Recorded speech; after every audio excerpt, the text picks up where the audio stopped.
There are paper airplanes, and then there are John Collins's paper airplanes. Marvels that return to sender, sideways and somersaulting. A plane that seems to fly like a bat. And one that soars and soars. I'm John Collins, the paper airplane guy.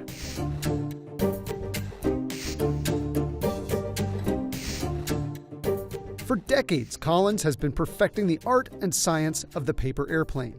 I just love figuring out how things fly. There's a number of things you can watch fly when you're a kid, insects to birds to full-size planes, and they all fly using slightly different mechanisms, and that was just endlessly fascinating for me. And the idea that you could fold a flying machine from this really modest resource, a piece of paper. People are throwing it away by the tons. You could grab a piece and reuse that and make a flying machine out of it. After going about as far as I could go folding planes, I decided I needed to study this other field, this art called origami. So I worked on that for about 10 years, learning what was to learn there, and then took all those folding techniques back to paper airplanes with an idea toward making, a set of really great high-performance planes that if all you had was paper, you could just make some high-performance flying machines. Collins makes one of the most high-performance paper airplanes. 6 years ago, he set a new world record for distance by designing and folding this astounding long-distance glider. It was thrown by quarterback Joe Ayoub. There it is. There it is. We are all over that one. That's going to do it. Get up there, get up there, get up there, get up there, get up there!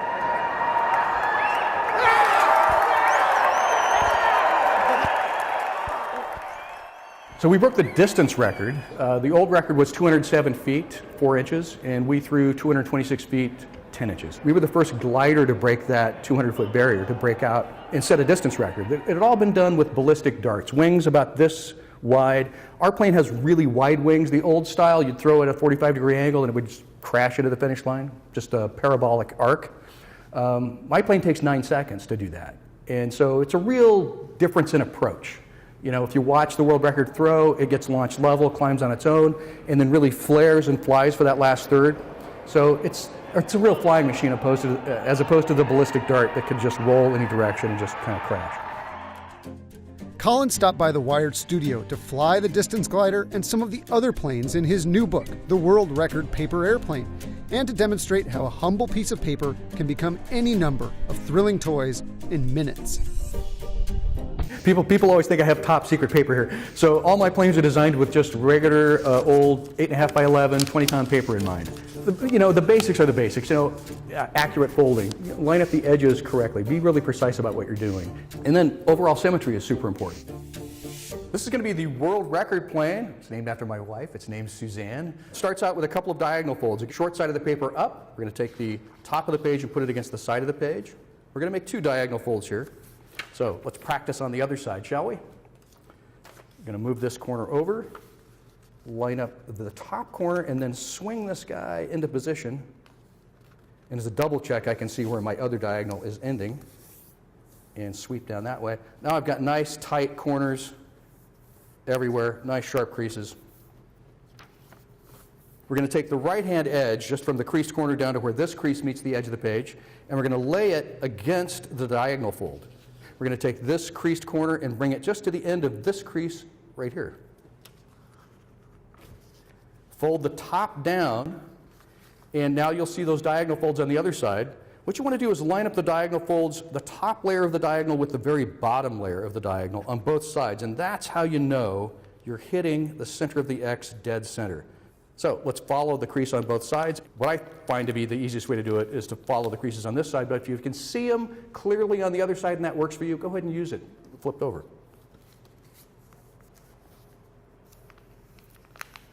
We're going to take this flap right here and fold it up over those 2 corners, and when we do the next move to fold the plane in half, the whole thing will be locked together. So let's fold from the top all the way down to the center of this edge to fold the plane in half. You can flip it over. And make sure the rear corners and the nose are perfect. The center corners, don't worry so much about. Don't spend a lot of time trying to line those guys up. The rear corners, and make sure you're hitting the nose cleanly.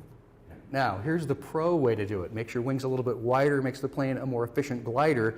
If you start here and don't make the crease, but see, you've got a little triangle that you can see here, made up from this raw edge and the back of the fuselage. If you keep pulling the wing down just until that triangle disappears, that is a much better place to make the wing crease. It makes the tail much broader, gives you much better lifting characteristics. So let's make the other wing match. That should be an easy task. And the most important thing to remember is that every flight is a test flight. You're now a pilot. You're seeing if this thing flies. You're making adjustments to it. Most people think they can't fold a good plane, but the reality is they just haven't adjusted a good plane. So the first thing we do, the wings are drooping like that. We're going to give it what's called positive dihedral angle. Now, dihedral angle, that's just fancy words for the angle the wings are stuck to the body of the plane. And what that does, when you hold onto it where all the layers lock and just lift the leading edge of the wings, now you've got some upward sweep there. And what that does is put the lifting surface up over where all the weight is. So if the plane is flying along and it gets rocked to one side, just like a pendulum, the weight swings back underneath the wings, and that's called dead stick stability. The other thing we're going to do, aside from positive dihedral angle, is give the rear corners just a little upward bend. Not a lot. And don't make a crease, just make a bend. You can always undo the bend, flatten it out, or add a little bit more. And with all gliders, you're constantly trading height for speed. What do I mean by that? So if the center of gravity and the center of lift were perfectly lined up, your plane would fly nice and straight, and drag would constantly be slowing it down until it just fell out of the sky. A stall is caused by too slow of an airspeed or too high an angle of attack. That's where the wings are tilted up with regard to the direction of airflow. So if you have a plane that's flying straight and level and it's perfectly balanced, eventually drag will slow it till it falls out of the sky. So how do you fix that with a glider? With a powered plane, you just hit the gas, right? Super simple. With a glider, what you need to do is engineer in the center of gravity a little bit in front of the center of lift. The center of gravity is the center of spin. You can find that on any paper airplane simply by spinning it. You can see right where the center of gravity is on that plane. It's right here. You just watched it spin. The center of spin is the center of gravity. We've got all this lifting surface behind the center of gravity. So now the plane is going to fly along. The lift is back here. It pitches the nose downward as the plane's going forward. What does that do? That allows me to gain speed. The plane is being slowed. Now I'm pointing the nose at the ground, gaining speed, which is good, but now I keep gaining speed at 9.8 meters per second. It's going to crash into the ground really hard. So I bend in some up elevator back here. And the air goes down, the top of the wing hits that bend, gets kicked up, which pushes the tail down, which lifts the nose, and voila, now the nose is level again. So enough up elevator so at the right speed, the plane noses up enough to just achieve horizontal stability. That's the whole trick with any glider. You're constantly balancing that center of gravity, center of lift, and a little bit of up elevator to get that perfect flight. But not all of Colin's planes are about distance. Some, like his boomerang models, are fun in smaller spaces, thanks to some interesting aerodynamics. The boomerang plane, this one is great because it'll circle either direction and it loops. The basic trick with this one is that the center of gravity is very, very close to the center of lift. So all I need to do is add just a tiny bit of up elevator here. And the other thing has to do with something we've talked about before, which is dihedral angle. Now, most good planes have positive dihedral, which gets the plane to rock back to neutral. But the boomerang plane, the wings are drooping. So if I throw it leaned over, it does not self-correct. It stays leaned over. Then you have to imagine what a climb is going to look like leaned over. It's going to look like a circle that way, or a circle that way, or a loop. It's all the same trick.